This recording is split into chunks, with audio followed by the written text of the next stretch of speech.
It's time for Mr. Fundamental! Presented by no one.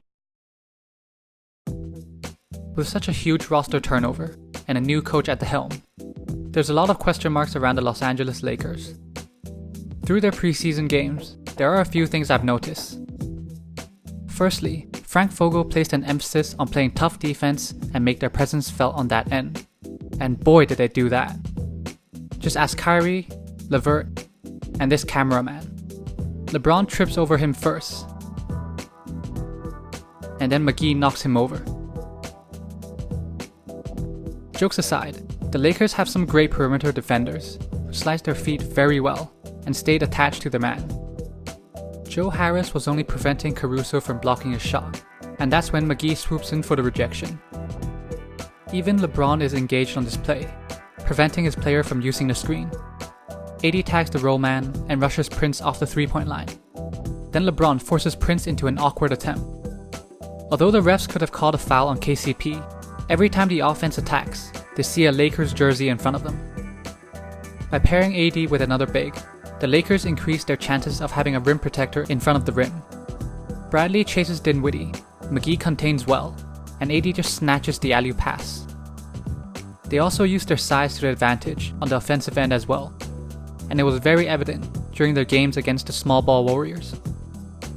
Off of the Bradley miss, AD was able to tip the outlet pass. With Curry on him, he established his position in the paint. Off of another miss, AD was able to grab the rebound over Draymond and Curry. Even though LeBron gets called for the foul, there's an emphasis on attacking the boards with their size. On this play, LeBron does make the three, but you can see that AD, Dwight, and Rondo was ready to go for the offensive board. Here's another missed shot, but look at how there's 4 Lakers in the paint fighting for the offensive boards. Another thing I've noticed is how many alley-oop attempts they've had. If the defense switches, their bigs will have a size advantage and a quick backdoor leads to an alley-oop. They do it so much that they might force it even when the pass isn't there. But all this vertical gravity could prime the defense to over-rotate and leave the weak side wide open. As for the offensive sets, they're still very simple, but kudos to Vogel for running sets that suits his personnel. With all the injuries piling up for the Lakers, they used that to their advantage. McGee fakes an injury to get a wide open basket. Gone are his Shaq Tinnerful days. Okay, so firstly there's the alley-oops, because AD wants to play the 4. And now with LeBron and Rondo's preference to handle the ball on top, running pin downs is a good option, particularly for Bradley and KCP.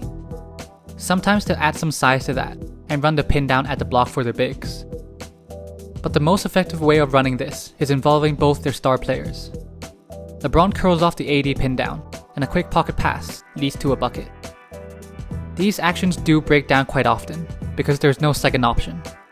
Here, AD resorts to an isolation against one of the best defenders in the league, and of course he misses.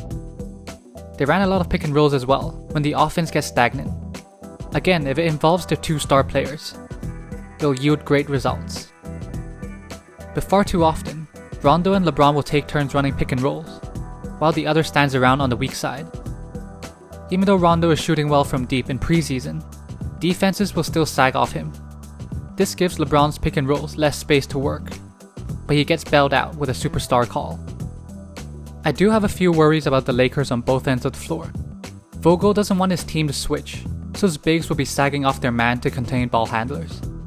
This could lead to wide open threes through handoffs or pick and rolls, if the on-ball defender can't get around the screen.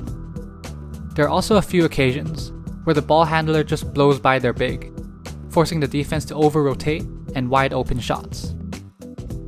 I'm not worried about their 3-point shooting, because most of their shooters are shooting below their career averages. But they're not going to get far, with Rondo being their best shooter, percentage-wise. As for Danny Green, it seems like he's not as comfortable running off screens and executing off the dribble. Another adjustment I want them to make is to stagger Rondo and LeBron's minutes. Their offense got a lot more stagnant when they're both off the floor, and Caruso has been struggling with his increased ball handling duties. Since he's a better shooter, Caruso would be a better fit next to LeBron, whereas Rondo will have full control of the offense with the second unit. One more thing that I want to see from the Lakers is some more inverted pick and rolls, either with Rondo screening LeBron or LeBron screening for AD.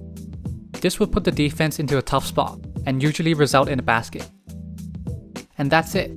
These are my takeaways from the Lakers preseason.